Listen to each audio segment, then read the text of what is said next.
chaos on the streets. Crime and unemployment at record levels. A government ravaged by corruption and infighting. Brother turning against brother, friend against friend. And they call this the greatest city in the world.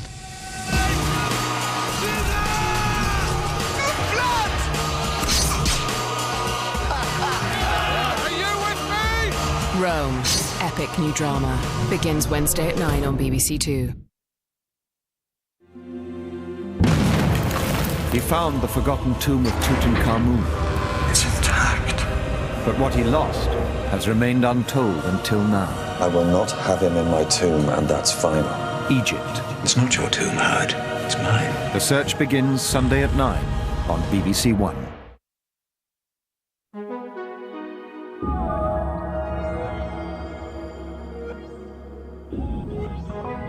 The Many Sides of a Businessman here on BBC Two. With strong language, we're booked into Hotel Hoogstraten with Underground Britain.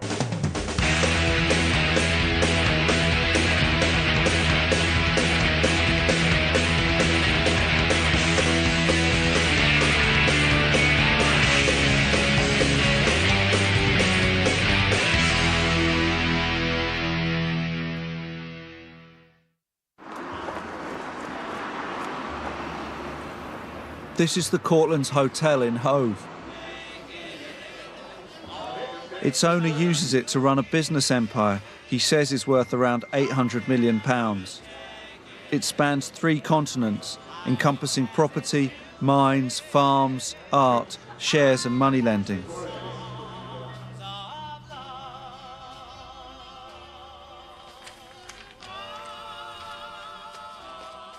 His name is Nicholas van Hoogstraten. Everyone at the hotel calls him Nick, and he's asked me to do the same. One of Britain's richest and most infamous men. He said I could come down and make a film about him, as long as I had a sense of humour. Have you been happy previously with films that have been made about you?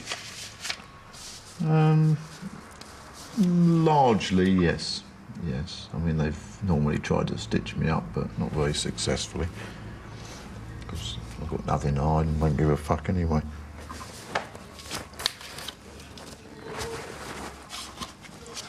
But as long as it's entertaining for the public, that's all that matters. Isn't it? This is also where Nick was arrested 3 years ago, following the murder of businessman Mohammed Raja. Good evening. A multi-millionaire property developer who often behaved as if he was above the law has been found guilty at the Old Bailey of manslaughter.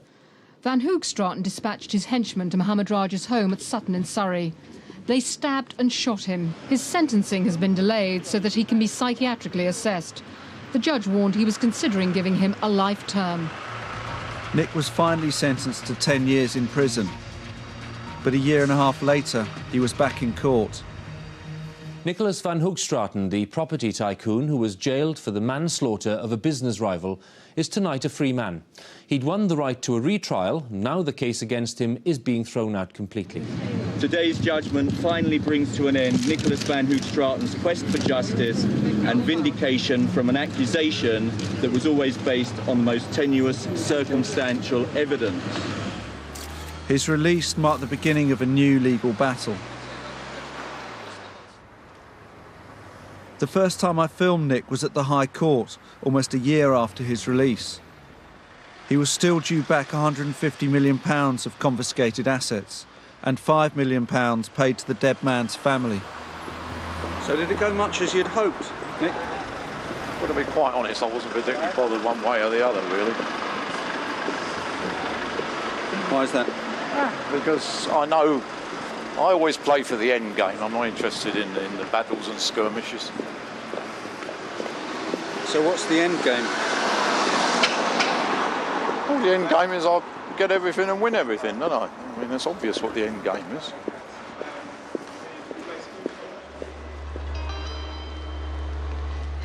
When convicted, Nick was portrayed as a simple figure of hate, the landmarks in his villainous life story repeated over and over. Dealing stamps professionally at school, He was a millionaire by 22, and a year later, jailed for a hand grenade attack on a business associate. Later on, he'd helped encourage his growing reputation. When described as a slum landlord with a hatred for tenants, he gave the quotes. Tenants are filth. He built a palace on his estate and barred the public right of way. Ramblers, they're scavengers, trespassing, if you like, on other people's land and property. And crucially, he'd admitted on television that he was probably ruthless and probably violent. I go for direct personal retribution. I think I've gone on public record in the past as saying that I'd have had his chopped off. If there was a good side to Nicholas van Hoogstraten, he'd kept it to himself. It can't have been that long ago since you were in one of those. As I saw it, that's what I was thinking. I was having sympathy for the inmates that were in it, or about to be picked up. But standing with his son Rhett, eldest of his 5 children, I was reminded he'd trained as a Samaritan while in prison. Maybe he'd changed. OK, right, so we'll see you Thursday, yeah? Yeah, see you Thursday. All right, thank you. OK. All right, righty-night. The psychiatrist who gave Nick the pre-sentence assessment had said it would take years to understand him. I had about 4 months.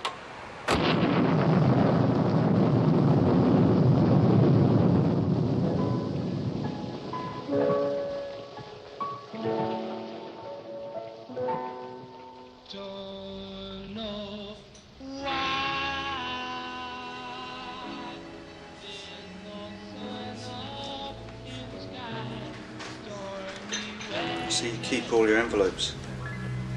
Yeah, we reuse them. We either use them for internal transfer memos and things, or in some cases even for external, depends. And I don't know whether you noticed, but I also use the backs. Backs of letters or used pieces of paper. We don't waste anything.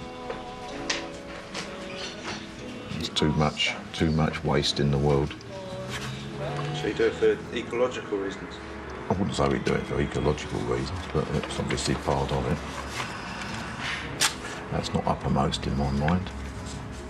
What's uppermost? What uppermost in my mind is saving money, of course, not wasting money. It's the difference between people that have made their money and people that have inherited it. So what position does your son here fall into? At the moment, it's inherited wealth. He wastes money and spends money and doesn't think about it. But we're hoping that that's going to change. So are you here to learn your dad's business? Yeah, I suppose. Yeah, I'd like him really to shadow me and find out everything that's going on. But it's a difficult task because I keep everything close to my chest. Nothing's in writing. There's no records of anything. So how's he doing so far? No, he's doing fine. Well, he's my boy, isn't he? So, what am I going to say? What do you expect me to say?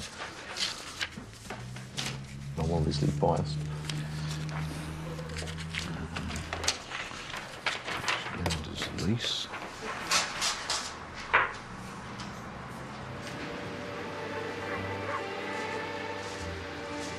Nick was born in West Sussex, which is still where most of his British property can be found.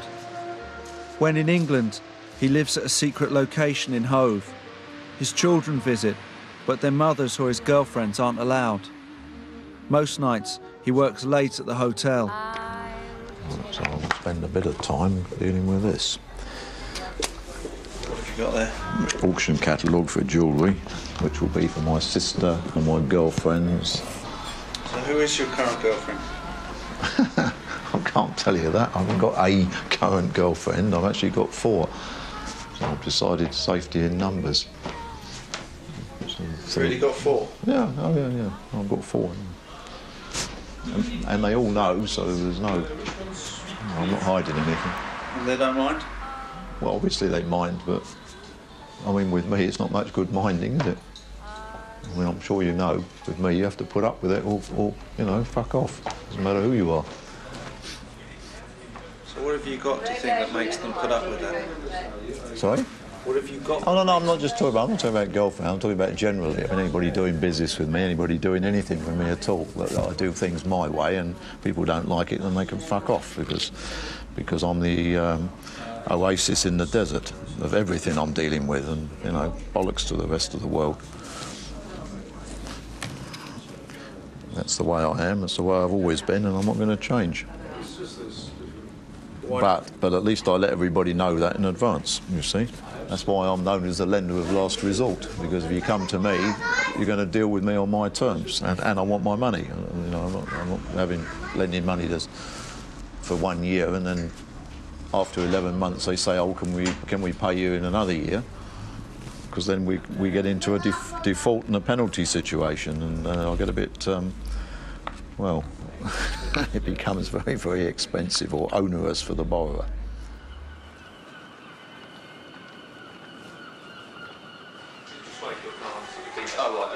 Every day of the week, Nick's up early and seeing how much more money he's made overnight. Any good financial news this morning? Yeah, gold's up again. That's all I need to know.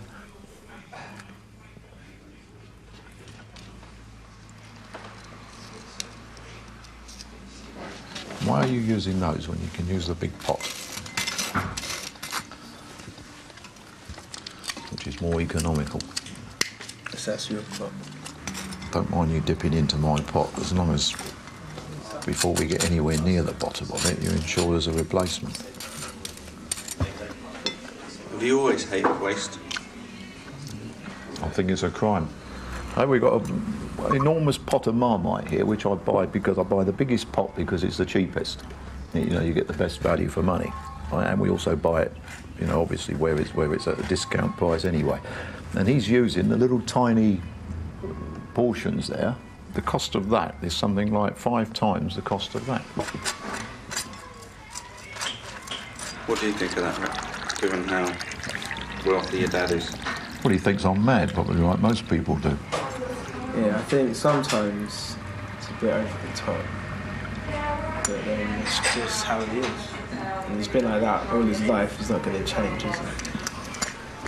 I should be doing the same with the honey, actually, because I've got pots of honey upstairs.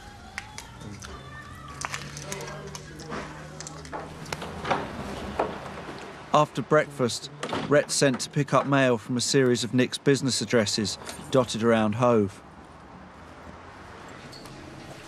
The letters are addressed to companies with names like Tombstone, Right Profit and Rare Bargain. Nick deals with them all himself. So you keep all the stamps as well? Oh, yeah. Philately was the foundation of my empire. Got me into property and mining and all sorts of other areas. One of the letters carried news of his property's return. We just received notification from the sequestrators that the sequestration assets are to be handed back by 4 p.m. on the 30th. That must make you happy. Not particularly. It's sometimes better to travel than it is to arrive.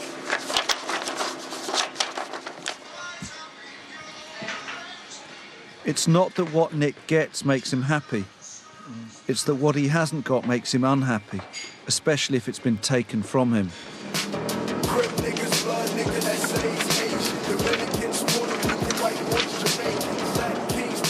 Dave, driving, kept Nick's empire ticking over when he was inside.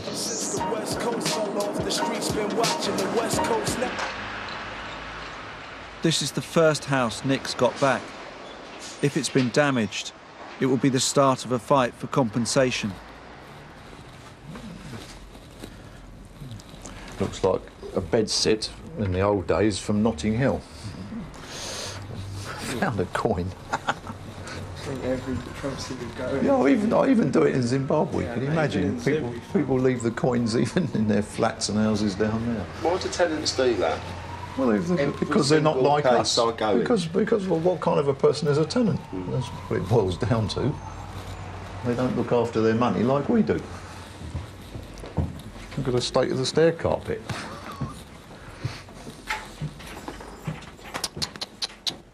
Cleaners. What kind of people are occupying it at the moment? Well, they're probably not the sort of people that we would have rented to, because a building of this quality, you only rent to quality people. Just, that's a classic sign of the sort of people that are here. Look, dirty fingerprints all over the place. Do you get compensation, or...? Well, it will all be part of the claim, yes. It will be a mismanagement claim. I mean, here again, you see, there's damp being allowed to come in here.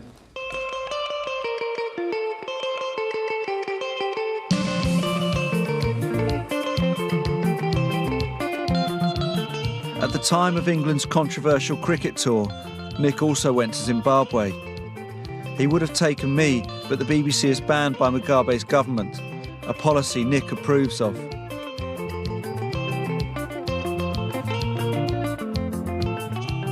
In the years leading up to independence, when it was known as Rhodesia, he started buying up mines and farms. Now he is a prominent supporter of President Mugabe's fight against residual white privilege, yet is the country's biggest private landowner. Nick says he rules his million acres like a benevolent dictator. He's built schools for his workers' children and claims a reputation as a generous boss. He flew back just before Christmas.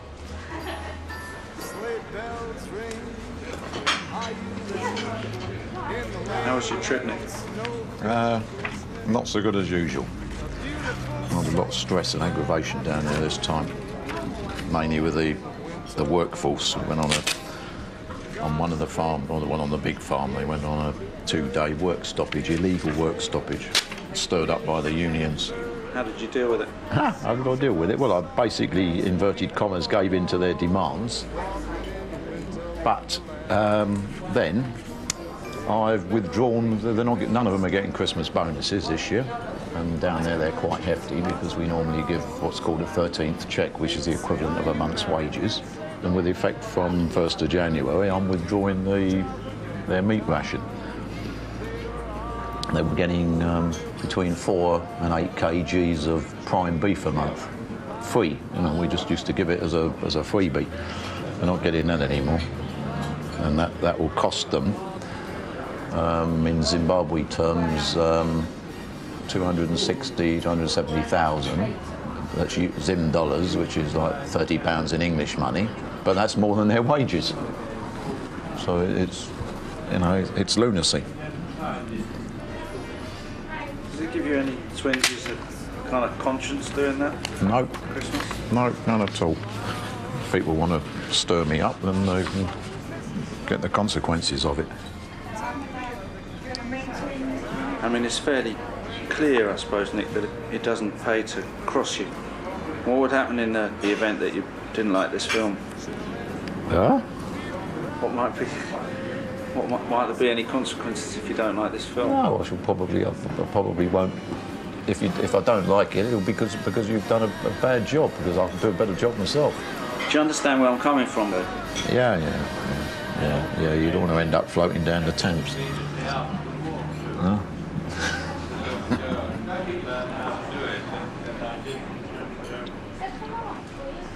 Do you think your business style will be similar to your dad's?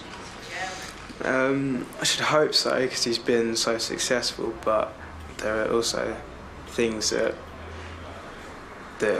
I'm sure I'll do differently than what he does, just because we're different people. I suppose I've got the best teacher, so if I can learn his ways, I can't go too wrong. Do you think you'll be as tough as he is? No, I'm not sure. Only time will tell. I'm not interested in hearing he's been taken away in an ambulance. I want my rent.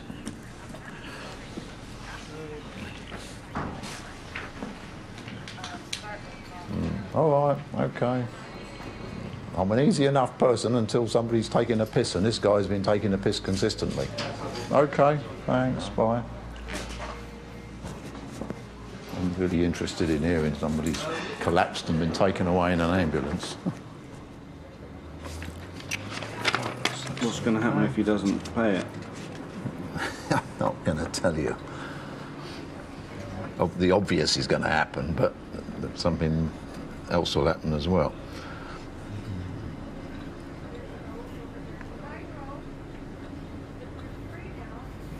I have to say, I don't really understand.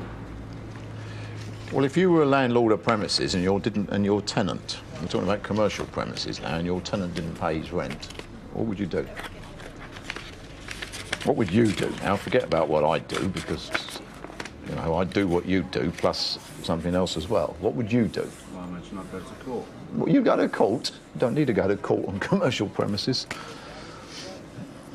Right. So what do you have to do in a commercial property?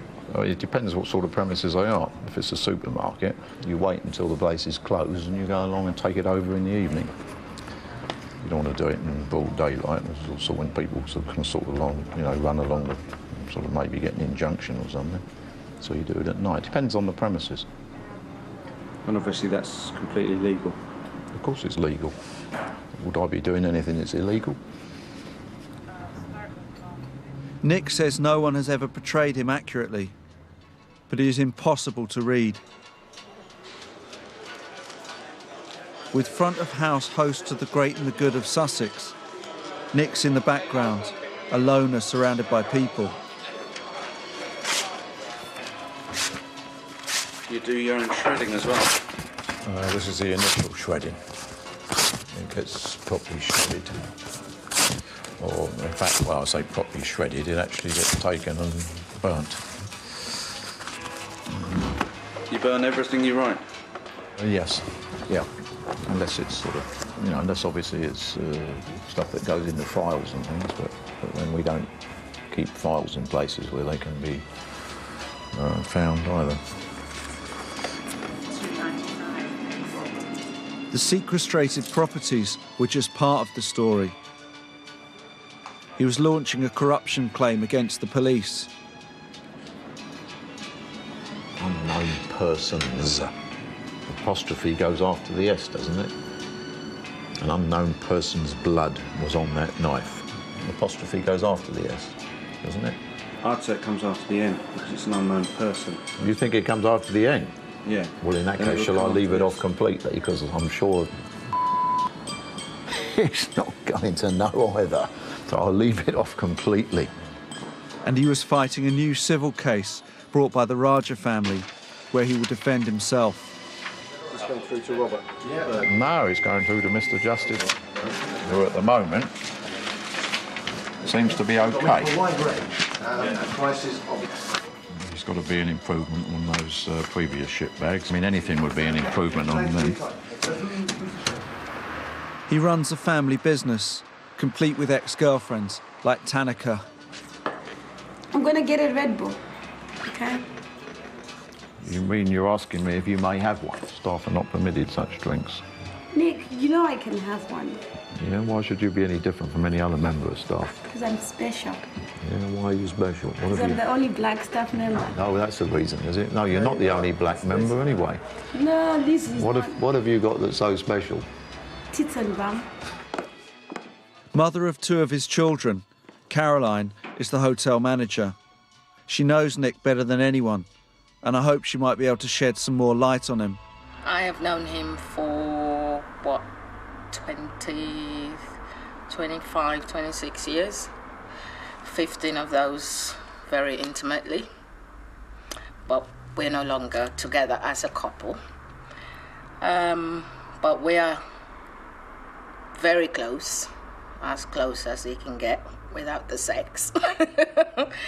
And very good friends. He's very straight. And it is only ever when people try to have one over him that, you know, he goes the other way. How would you describe the other way?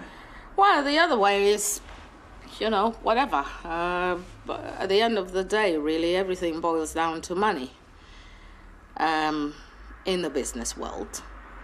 And so if anyone's owing him money, he will try and get his money by whatever means. That doesn't include killing anyone. as people want to think lately. We have the same relationship. If I owe him money, I have to pay it back. Never mind who I am. I have to pay it back. Still? Yeah. This is him. I think it's just an obsession with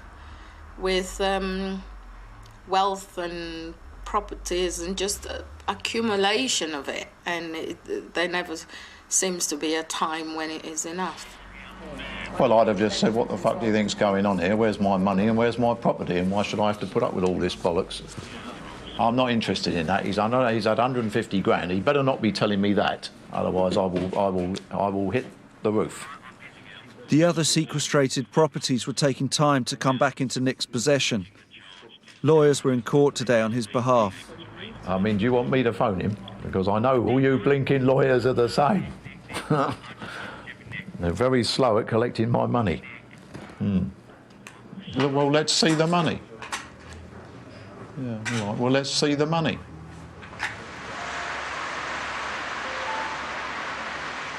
A week later, solicitor Robert Berg came with a list of the costs the sequestrators had run up while managing Nick's properties in his absence.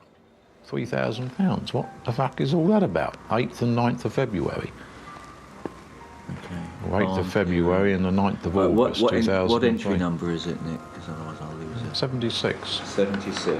Now, they have put the total cost of the sequestration at £490,203. That's their cost. That's not what they've nicked of my money, is it? No, that's what they would say is only costs. Right, yeah, because there's a hell of a lot more money than that that's been nicked. Now, there were a lot of things on their entries that I would want to query. They sold 20 Church Road for £1 million. 1 million and something. And 40. And incurred agents' fees of about 30,000 in doing it, which is an impossibility. Absolute impossibility. Where does it say that? Well, you'll find it there somewhere. Now, some of these things I'm laughing about, but in reality, I should go after them with a submachine gun.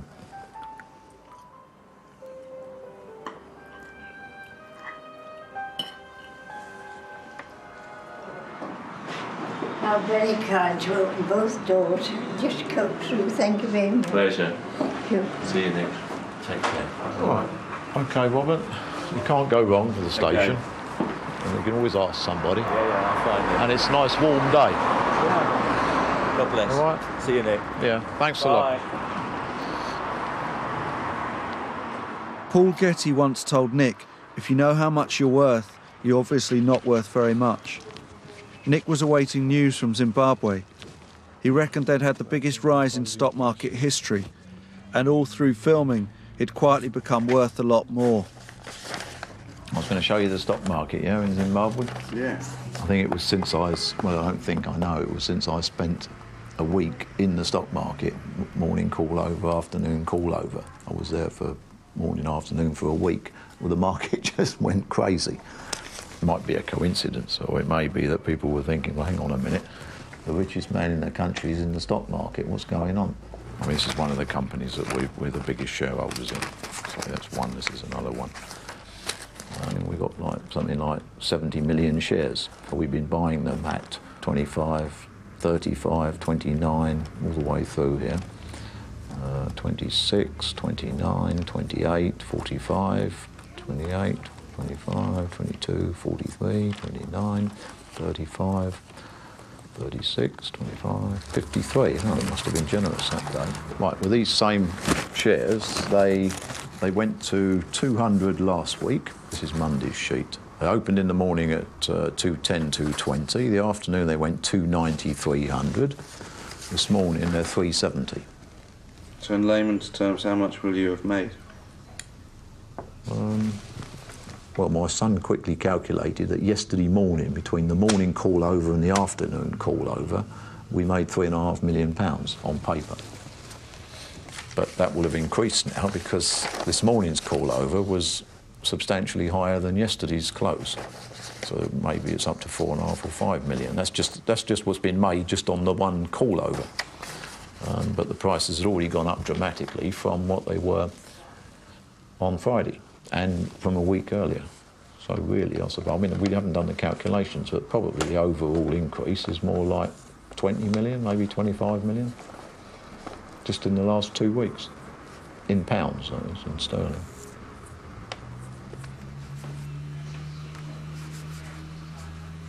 But why keep accumulating, I suppose, is the question, the key question. Well, money, wealth. Well, what else am I supposed to do?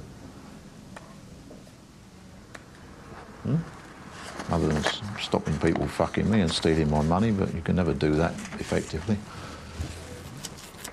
Enjoy yourself? Well, I'm enjoying myself, shuffling bits of paper around. Just enjoying myself. Spend it? I'm not interested in spending money, never have been. I can't understand how people equate enjoying yourself with spending money. I don't see it. I've never seen it. In fact, spending money would be the opposite to enjoying myself.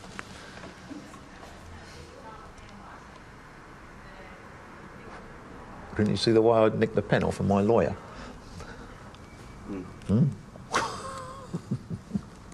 If you can nick something off of a lawyer, you're doing well.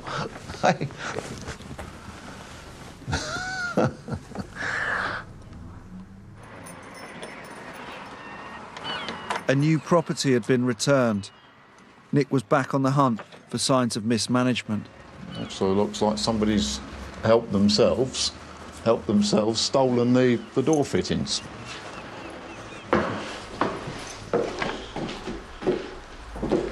What we've really got to be looking for, or smelling, is any dry rot. Yeah, wet rot or dry rot.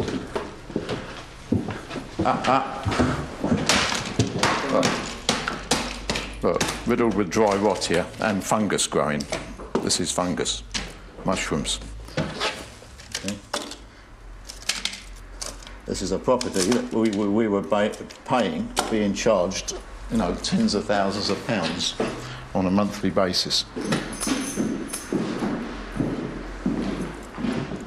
Here we are. Come on, Mr. BBC man. No, you need to be pointing down there. Look at it. You realise I am the director of this? Mushrooms growing. No, I'm directing it at the moment because I actually need this film as part of our compensation claim about these, against these. I'm not sure that we should be used as. There's got to be a bit of quid pro quo here, isn't there? I'm giving you like many thousands of pounds worth of airtime. You can give me 100 quid's worth of that section.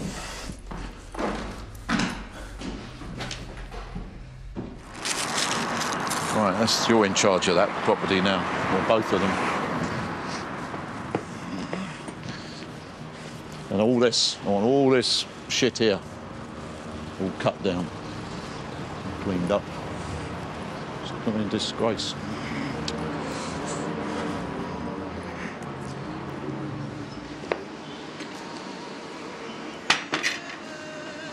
Do you think they, like perhaps some other people, were relying on the idea that you wouldn't be coming out? That's right. They were definitely relying on that. Absolutely. That's why a lot of this has happened. But what they don't seem to appreciate is if I wasn't coming out, they were in far more danger, personal danger, from what I was likely to do, or what I would do, than by being out. That's the stupidity of it. See? In Belmarsh, I've got nothing to lose and I've got an alibi. And I'm an expert at arranging things by remote control. But being out here, I've got to be far more circumspect in how I deal with issues of retribution. That retribution there will still be. What are you laughing about, Rick? Things to come. Well, remember, these people not only stealing my money, they're stealing my kids' money. You know, why should I put up with it? In fact, why should anybody put up with it, especially me?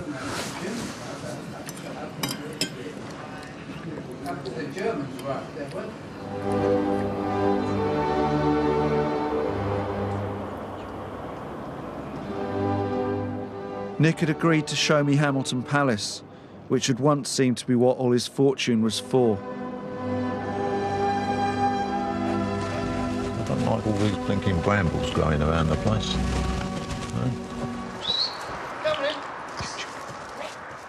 Built to last thousands of years, it would house all his valuable possessions, immortalising his wealth and tying it up forever so no one else could enjoy it. I'm not happy because I'm noticing the damage that's being caused to the young trees by deer. The biggest private house built in Britain for over a century. Nick spent £28 million so far, but it's not been worked on for years. What are the plans for it at the moment? There aren't any plans at the moment. I'm dealing with far more important issues. Have you put its completion on hold then? I haven't put it on hold, no. It's all the like, shitbag corrupt judges and fit up by the police. That's what's put it on hold. Is it true, Nick, there's a mausoleum in there? Yeah, over there. That's the mausoleum is there. You see the end section, that far east pavilion, it's got an additional floor underneath there. That's where the mausoleum is. So do you see this still as your kind of final resting place?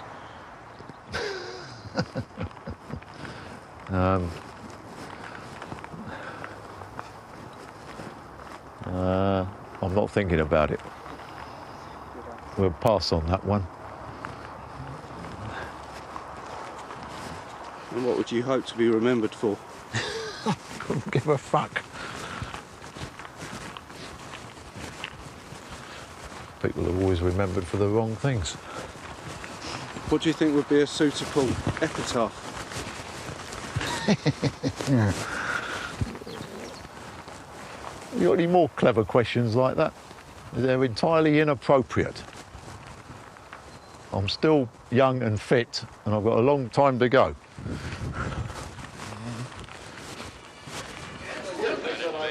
It was now March. Throughout the film, Nick had still seemed keen to reinforce the reputation for violence that had got him in so much trouble in the past. But how real his threats actually were, and how violent he could really be in pursuit of these aims, remains uncertain, which is probably just how he likes it. Do you remember when I first wrote to you, Nick, what I said one of the things I wanted to try and do was, in a little way, get under your skin? Do you think I've managed to do that? You are joking, aren't you? I mean, look at them laughing. I've censored what you've been able to open me up to. But it's also hard to know what of the things that you say you'll carry out you actually will carry out. It doesn't require a lot of intelligence to work it out, does it? Bearing in mind the ultimate power and wealth that I have. But we're also governed by other things other than just power and wealth. You're governed by your own morality or your own conscience that would... It's very difficult to retain morality in a world that is immoral and amoral. So where does that leave you? I'm questioning that myself. Now, what do you think having all the things that you have gives you? What does it give me? I mean, pain in the arse, a headache, that's what it gives me. I'm sure if you ask any wealthy person, they'll tell you the same thing. I don't believe money brings happiness. I know quite a lot of very wealthy people who are certainly not happy. They're snorting cocaine up their noses, so they can't be happy. And power? Power's relative as well. I mean, the real power, the ultimate power is what one is prepared to do. And what are you prepared to do? Whatever is necessary.